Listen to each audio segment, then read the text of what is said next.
You know a society is turning to shit when the people are finding gratitude in the compliance of tyranny, or when compliance with tyranny is taken with appreciation. Now this is kind of strange because you'd think people would crave the things they value the most if they were taken away from them through a means of tyranny and control, right? Things like freedom, sovereignty, independence, and all these things that are allowed in society and understood through equal appreciation. These are values that act as foundations to the many joys that we can find in life, but instead they are being taken away through their own subordination, squeezed through a new means of analytic power and control. You would expect people to say, hang on, I want that back, or I'm going to get that freedom back in some sense. But people in the majority haven't really done that. Well, at least not yet. Why? It is like people are either spellbound through propaganda or, pharmakia, which means, drug-related sorcery, like it says in Bible prophecy, which seems to be true by the looks of it, by using the illusion of achieving, quote-unquote, a long-term gratification, if only you just follow these rules.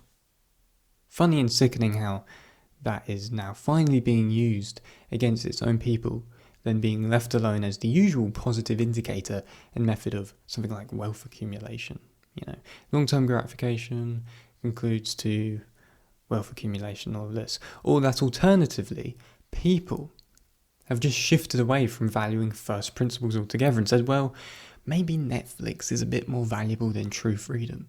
Maybe it is of the highest good for other people and for myself to believe that experimentation equates to scientific validity. Therefore, maybe it is scientific to, quote-unquote, follow the science of an anti-science ideology that avoids open dialogue so that it makes the world a better place by allowing it to subordinate all forms of human life through its means of control. So when Marcus Aurelius, who was a Stoic and one of the founders of Stoicism, says something like, look at what you have, the things you value the most, and think of how much you'd crave them if you didn't have them, I see it as rather being the opposite in terms of interpretation, in the sense that we should instead look at what we are losing, realise that they are the values we value the most, because only the values in which we are losing right now are those values which create the opportunity for nostalgia, for the creation of good memories, memories of the past we often look back on as good time reminiscence. If we lose those values that act as a foundation for nostalgia, then we lose that which makes good memories achievable, that we can look back on with gratitude, of course. That is what being grateful is, isn't it? Realising and acting upon the fact that there are a set of existing values which we use in life that have and can bring about the creation of nostalgic memories. If we get rid of those values, if we get rid of things like freedom, independence and sovereignty as being accepted equal rights among all, in the sense of natural law, then what is there to be grateful for when those rights are taken away through compliance or control? For what else can be used to create a desirable future when you don't have those rights? When it comes to gratitude, appreciation and values, we can think of the phrase that, quote, hard times create strong men create good times create weak men, and weak men create hard times, end quote. It acts like a cycle, as we can see.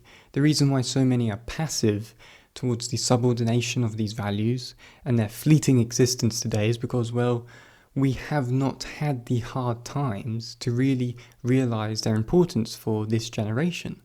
The hard times give us gratitude. The hard times give us appreciation, because through those hard times we learn to understand what is fundamentally important to life so that we don't take them for granted. But because we do take everything for granted, of course, in this world, we have become blind to the importance of values and to the security of those values. Hence the passivity towards them and their fleeting existence. we are in a good position here for the coming future, because when weak men, obviously this is a cycle, when weak men create hard times, such as, weak leaders, weak followers of those weak leaders, etc., those who have eyes to see reality will be forced to become strong so that a good world can be once seen again. Forced to realize the necessity of self-dependency, or something like self-sufficiency. First world privilege is not always a benefit, as it usually would be, but it becomes our biggest problem when the state abuses its own power in that first world country to become our own collective enemy. Most people depend on the successes of modern first-class society and culture. Most people who are alive can't really, to be honest, feed themselves because they don't grow their own food, for example. If I take away the privilege of a supermarket that we all joyfully go to without gratitude, what are you going to feed yourself with? Dollar bills, money? What are you going to do? Because you can't eat that, you're going to have to grow your own food, but no one does that. The call of Aquarius is an important sign that tells us that in our age, we must become our own water carriers, dependent on ourselves, our own makers of life. It is unbelievably important that we start stepping into that direction, because it's all well and good that we become our own thinkers to see through the lies, but we also need to take that independence and apply it towards other aspects of our lives as much as we possibly can, whether it be, growing your own food, to finding more time to work on, your own personal side hustles or independent projects, to diversifying your finances, because the more we can be dependent on our independence as people, the better everything will turn out in the end, and the more prepared we will be for whatever is thrown at us. Because it is the codependence we have with society that will cause our biggest downfall, and is doing so as we speak.